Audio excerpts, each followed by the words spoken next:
Thank you all so much. It gives me great pleasure to introduce, I'll start with the director of the film, Patrice O'Neill. Thank you so much for being here. Of course, the executive director of Not in Our Town.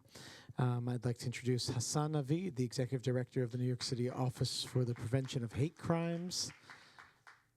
And to lead this conversation, I'm proud to reintroduce Pam Haas, the executive director of Facing History and Ourselves. Thank you all so much.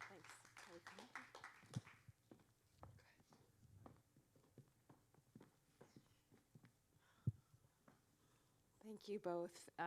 Thank you everyone for being here and sitting with us. I'm Pam Haas. I'm the executive director for Facing History in New York. And to begin, before I'm going to have each of us just introduce ourselves, but I wanted to just say that this is my third time seeing the film, and I cry every time, and I'm taking a little bit of a deep breath right now. And I'm also really grateful. I'm grateful to be here, and I'm grateful to be here with both of you because we're partners in this work, and we're partners from the past and partners going forward. So thank you both. Facing History is a international organization. We work with teachers in schools around the world to fight anti-Semitism, prejudice, racism, all forms of hate, and we do that through education. And our curriculum that we write and our teacher training that we do throughout the year, 24/7, digitally and in person, looks at history as a means for facing these difficult issues. We've also do a lot of work in current events as well. We've partnered with Patrice for over 20 years on multiple films, beginning with Billings, Montana, and we're really grateful. So excited. And Hassan and us and I have been working more recently together with the mayor's office in New York City. So I thought you'd both just introduce yourselves, and then we'll start the conversation. Patrice? Hi, happy to be here. I'm a filmmaker and the co-executive director and founder of Not in Our Town. Not in Our Town came about, it's a name, people go, why? Why do you have that name, Not in Our Town? It's so negative.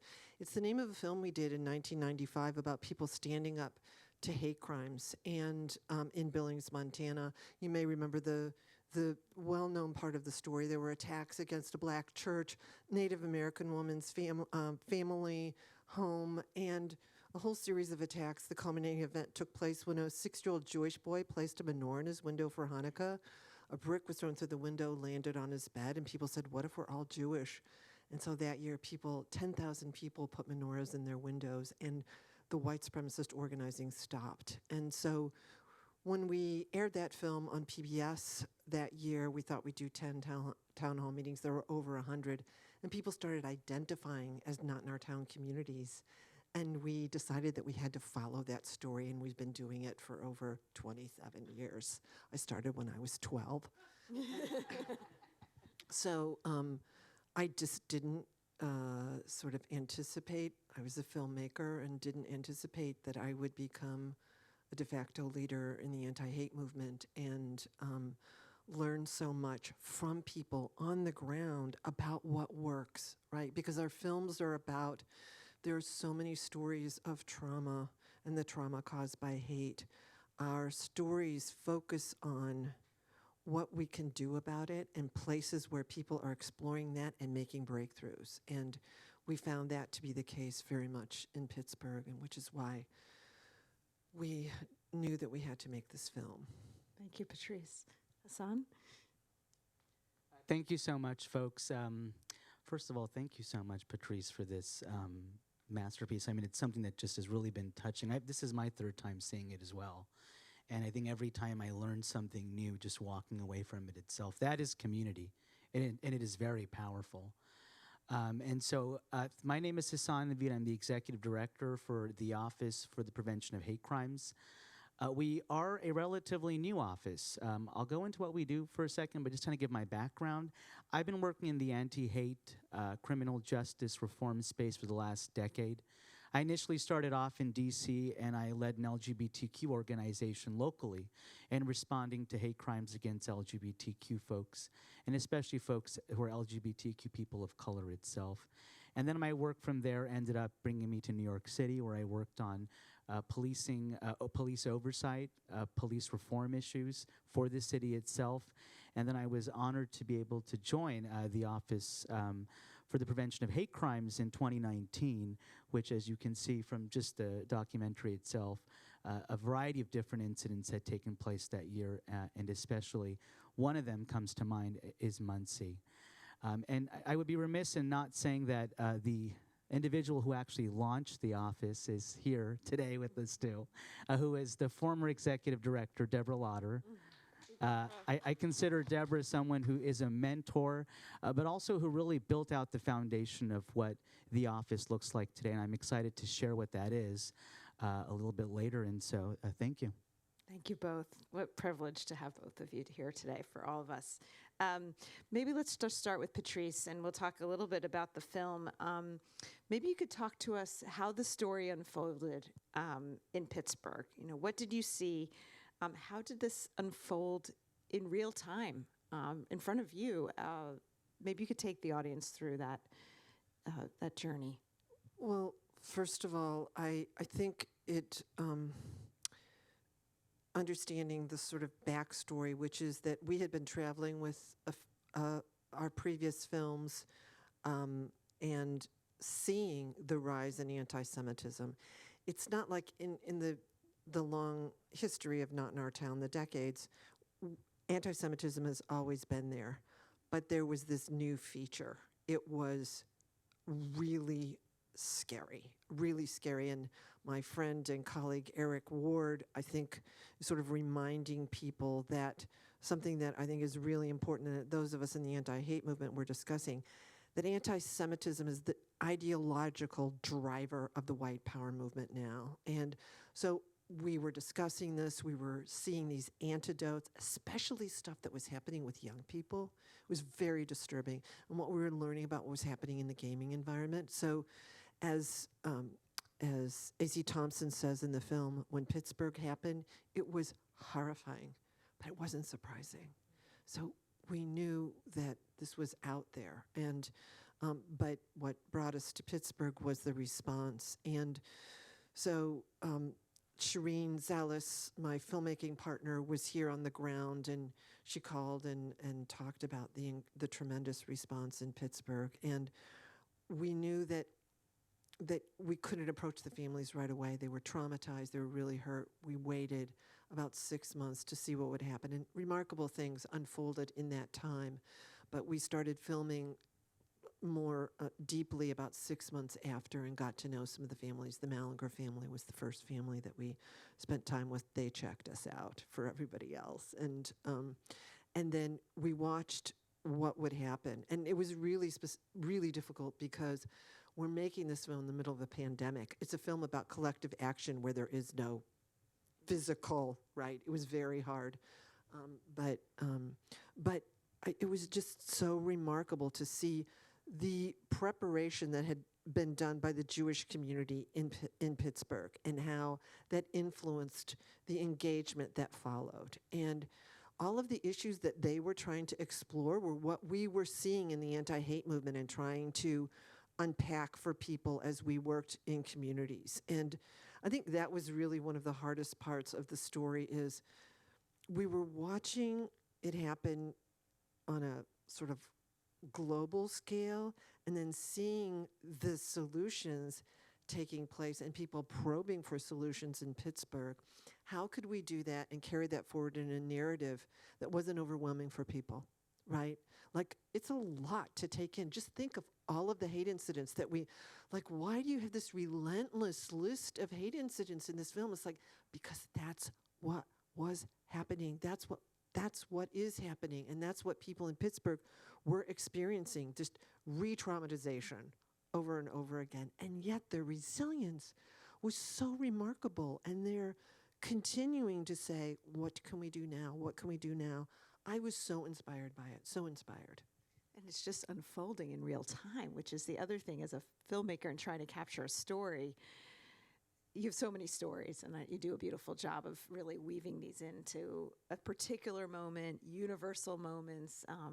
Thank you. Hassan, I'm just so curious, what stood out for you in the film? What really spoke to you?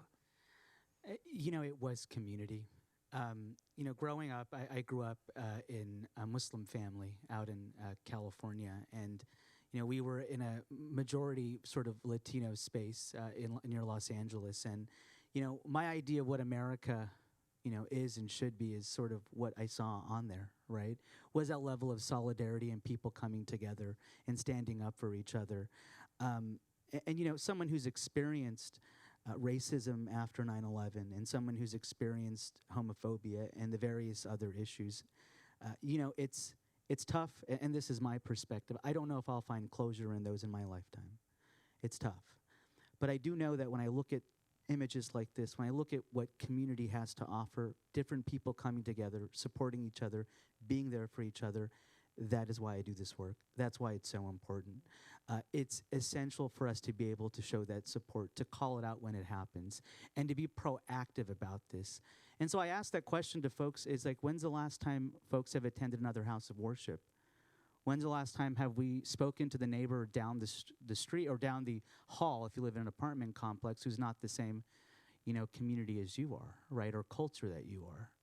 It seems, I worry that sometimes we're so much caught up in silos in this city, right, that ends up hurting us more than it helps us. And so I think that, like, what I took away from this was we are more powerful united, and we can fight back against those aspects of hate, right? Those things that we're seeing right now with disinformation that's out there, with the proliferation of social media and this conspiracy theories that's going on. The only way that we can actually push back against that stuff is if we stand together united. And this community itself is a shining example of that. And I find that to be really inspirational. Absolutely. Much more power in the group than in the individual. Hassan, could you maybe tell us a little bit more, shifting into your work? You're steeped in communities around the city, addressing all different kinds of hate. So hopefully, and of course, to hopefully prevent this type of violence. So maybe tell us a bit about the office and Absolutely. what you're working on and how you work to help prevent hate crimes. Yeah. Well, first of all, again, thank you, folks. We are a relatively new office. We opened in 2019.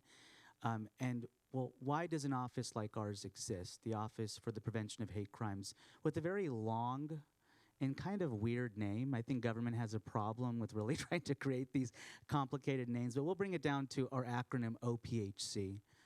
The thing is what we've seen the last decade, what we've seen the last several years, is a level and a rise of hate that we haven't seen for a very long time in the public sphere. We know that these stuffs have always existed itself, but what's coming to the point now is that in many ways, and it was cited in the movie, there's a level of normalization happening to it, right? That is unacceptable. And we've seen it through the course of many celebrities, many folks that are out there who are influential, who are making comments that people don't necessarily realize have an influence and have an impact. With that, and also the rise in just the incidents themselves and the rhetoric that exists, the city made an intentional decision. How can we focus on addressing these issues in a holistic, coordinated, and consistent manner, and being intentional about it? Because you can say that you don't support hate crimes, right? But what about actually taking a stance and building an office that's working towards facilitating that effort? And so we do it through three ways. One is community, and you just saw that right there. The city itself has dedicated about $2.4 million to 60-some community organizations that represent various different groups throughout the city, all the way from transgender community to the Jewish community to the Muslim community to you name it. It's been a situation where we want to bring folks together collectively. We all share a common bond, right? And so that programming itself looks like something that really brings communities together, educates them about hate crimes, and works towards building social cohesion among communities. And one example of that is one of the things that we funded was bringing youth together around basketball. Black, Jewish, Latino youth in Crown Heights collectively, playing a sport, right, getting to know each other, breaking down those silos to be able to really build a sense of community. That's just one example out of the many I can go on and on about. There's another one that involves a fellowship that brings nonprofit leaders together from different communities to be able to talk about issues related to addressing hate, discrimination, bias.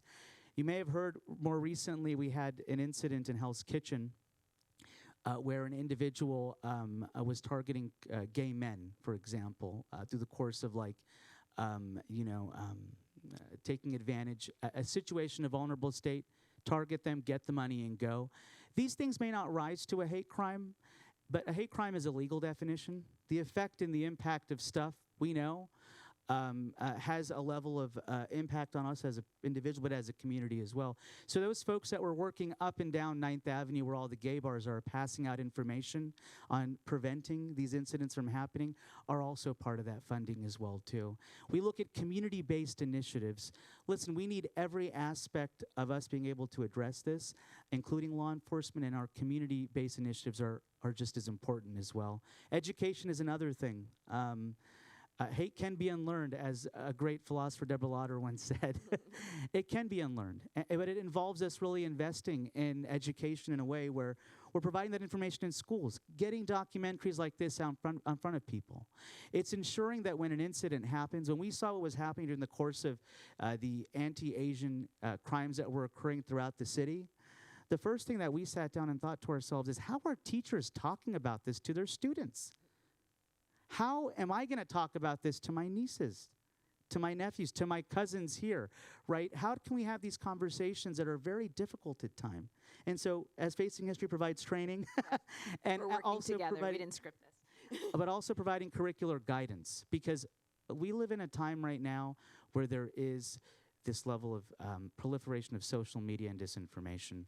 Where do you go for the facts? Where do you go for the information that is actually factually based? And this also goes to our work when it came down to what happened in Muncie.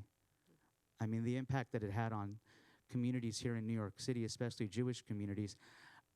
And the information that's out there, I mean, we wanted to make sure that folks had this guidance, this educational guidance, just like a little informational, that provides folks a direction of where to go to. And we're also working on a hate crime curriculum. And then at the same time, I would add that last but not least, we have to continue to be able to strengthen our relationship between communities and the government itself. We need folks to report hate crimes, report discrimination, report these various things, because we have to look at this in a holistic way. We cannot look at this in an individualized fashion, right?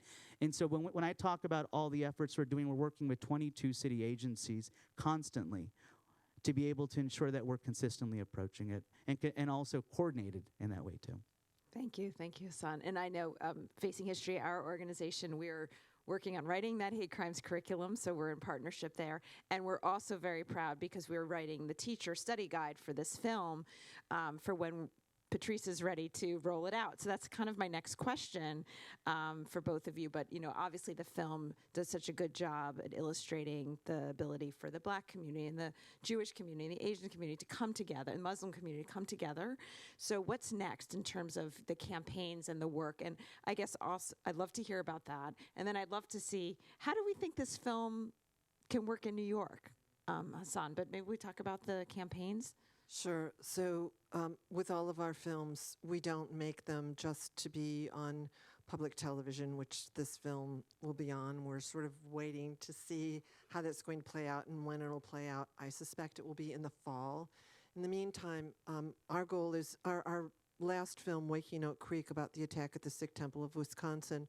There were over 3,500 screenings around the country. So it lives and breathes in community, and that's incredibly important. Obviously, we want this on public television, but it is in conversation, and all of our films are made for people to have this conversation. Like, narrative is how we learn. It's how humans have evolved, and so having a story that can bring people together, I think, one of the things we found is that you can't just say, let's come together and talk about hate. It's like, well, you come to this movie and you get the right people in the room, a diverse group of people, the leaders in any given community.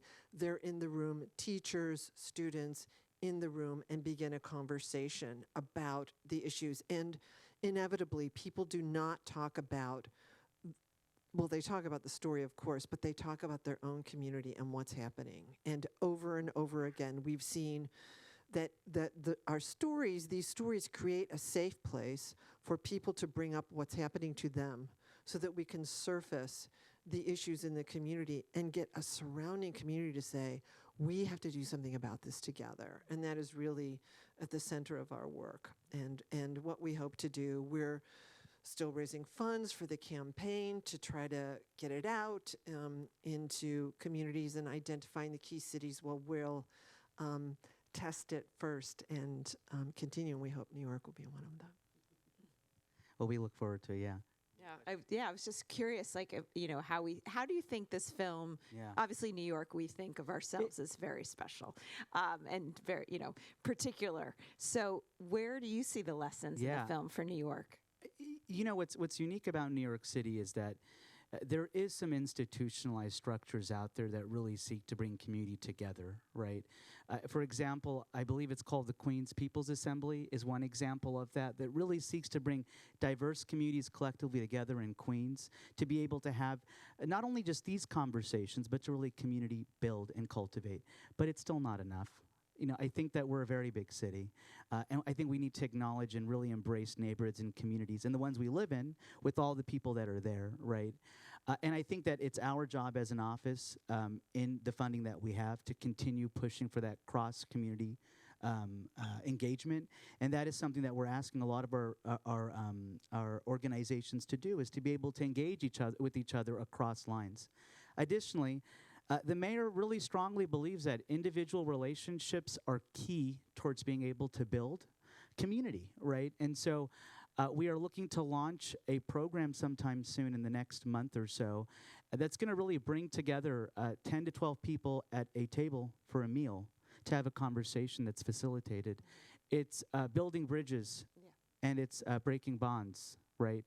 It's being able to really understand and come together. So we're shooting for 1,000, which is a lot, but I think that there are so many organizations that have come forward and said, we want to do this. We want to talk to people just down the street. We want to be able to have a conversation with these communities. So we're excited to do that. And then the themes, we'll get to that in a bit, because there's a few things I do want to speak to that I think are very important for New York City. Yeah, absolutely. I'm just minding time, and I don't know if they... I think people wanted to... Yeah, people want to ask some questions. Okay, yeah. If any, I think they have... We have a microphone coming to you. Is that okay? Questions? Is that okay? I think the movie was great, but you're singing to the choir here. And I get that impression every time I see something like this and PBS and all these wonderful things. And you started talking about trying to reach out to communities that, like in sports. I'm not seeing how these types of movies, no disrespect, are a solution. They explain to the people that are willing to listen, but they're not going to be explaining anything to people that are not willing to listen. And how do you get the people to listen? Because the problem is, when you don't have people that are open-minded enough to take in the issues, you're never going to change the hate, the fear, the rampant anger that you saw in those people at Charlotte. It's Virginia, University of Virginia. I think about this a lot, right? I mean, I wake up in the middle of the night almost every night thinking about this. And I think you're right. You're probably not going to get members, unless they come to threaten, of people who are potentially being drawn into white supremacist groups to come to a film like this. But you might get their auntie, and you might get their cousin, and you might get someone who will speak up to them and will know to intervene. And we have to do that. We have to build community-based social norms and ways for people to feel that they can speak up and begin to intervene and try to understand sort of like how we collectively create norms. And that, it may not, I mean, I think about the man who went in to Charleston and killed 9 people in the church. I think about him all the time, and the people who knew that he was going in there. And what if, at some level, somebody could have reached one of them who could have intervened in some way? And there are a lot of different forms of intervention. But I think we're well aware of that. But we have to look at, so our work is with community. Like, how do you get large groups of people together to report incidents before they turn into crimes, right? Because sometimes people start with name calling, and it's young people, but it's also adults. It starts with name calling, and then it escalates. So how do we intervene early, and how do we create a sense in our community that's not acceptable? So it is, not every, and I think we try to speak to this in the film, and there's so much to capture. There is not one single intervention, and this film is not the end-all, be-all. It is a tool that we think can help at that prevention part. And it's a multifaceted approach, right? The film just plays one particular aspect of a much larger strategy that we're trying to work towards in the city, but also as folks that are in the anti-hate space itself, right? I'm constantly working with law enforcement. I'm constantly working with DOE after-school programs, recreational programs, other nonprofits. And yes, it is at times like speaking to the choir, but I think at the same time, we have to self-reflect for a second. When is the last time you went to a mosque? When is the last time you went to a synagogue? Well, this face everybody has. When is the last time that we've had an opportunity to be able to go stand up next to another community member who's faced hate, right? I think that we also have to really end up acting ourselves as well. We have to be able to be upstanders and proactive in this approach, because that in itself is a level of power that if someone sees that in itself, it's something that, provides me, someone who grew up as a young gay Muslim boy in Southern California, with the sense of, oh my God, this person cares and he looks nothing like me. This is community. Yeah, and I think in schools, and you're looking at young people, and you look at how many young people came out and voted, particularly in the last election. This is taking time. It's generational, but we know the generation coming up have been starting to receive this type of an education in schools. And it's a collaboration for sure for all of us. And I said this earlier, and I watched this. I took multiple notes. This is my first iteration of notes that I took. But, like I said before, and this is my perspective, I really have had to grapple with, like, when, I want to see the change so soon in my life, but I know that it is very likely I'm not going to see the end of racism in my lifetime, right? But what I do think is that the next generation, and what I do think is that the youth that are coming up are far more powerful. And I think that speaks to even what, Martin Luther King Jr. said in this week itself. How long will it take, right? How long will it take? It'll take a long time, but we're going to work towards getting there, right? Even though it's long, even though it's way out there, we have to be able to set goals towards that direction. And that means whether we're self-reflecting or at the same time whether we're looking to really support communities around us during the times of need. Thank you both. Yeah. One more question, and this is the last one. I have probably an interesting segue to this gentleman's question about preaching to the choir.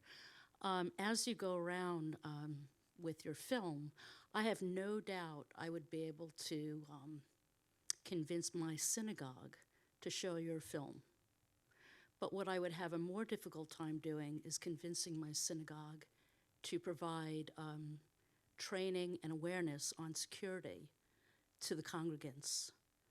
So it's kind of a paradoxical effect, because, so it's not really preaching to the choir, because I'm getting internal resistance to bring in experts who will teach not just the staff and the clergy about the hiding and whatever, what to do in a crisis. Run, hide, fight. Right. But to bring that information to the rank and file members. So if you have any suggestions on how to do that, I would appreciate it. Yeah, I was just having this conversation with Deborah. About 10 years ago when I sort of began this work, I never thought that I'd be in a situation where I'm facilitating active shooter training, right? Or I'm doing something along the lines of this run, hide. Like, I never would have thought that that would have been what we're doing, but that's the reality we're living in. And it's scary to think that way. Just recently, I was working with LGBTQ Jewish community leaders, and they were concerned about safety with what happened in Penn Station with the individuals who were caught with or that individual was caught with the intention to shoot a synagogue. And then we also saw what happened in Colorado Springs the same weekend. And so, I went around looking for the best possible way for us to figure out how we can find competent, oriented, situational awareness, safety training for communities, for people, especially since one of the larger LGBTQ Jewish social events occurs on, I believe it's Christmas Eve. And so it's called Hebrew. But so basically, we had to be able to put on a training. But what I found as well is that we haven't even reached a point where our trainings are even caught up to be able to meet that cultural competency yet. And so we're in the process of developing that. But that's just the reality we have to live in now. I mean, it's so scary for me to think that way.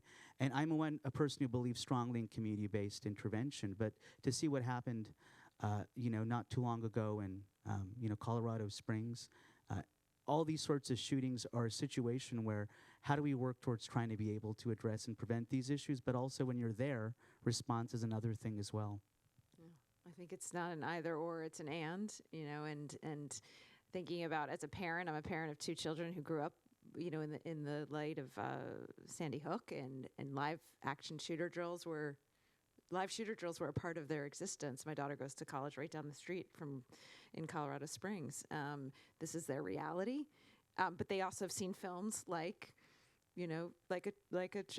about Tree of Life, and we need to keep both. Fortunately, we have to keep both the hope and the inspiration and the action that we can work towards, and then obviously there's an immediate concern for safety. I think we have to wrap up. I want to thank you both so much. Patrice, this film continues to move. I want to wish you and all of us in our work, but the best of luck, because I can't wait for this ultimately to be out in the public. Hassan, I look forward to all of our work that we're going to do together. Thank you all for coming tonight. Whether you're part of the choir or not, we all need, I do have to say that we all need to be reinvigorated, that this work is exhausting, and been doing this for 25 years myself, that films like this and people like both of you remind us why we do this work. And so, pat yourself all on the back, because you do need to, but being committed, it does take time, it takes energy. And so thank you very much. Thank you for being here tonight. Thank you. Thank you. I want to give a big thank you, of course, to Pam for leading this conversation. For more, check out Facing History in Ourselves and Not in Our Town. And thank you all for joining us. We look forward to seeing you soon. Thank you. Have a good night.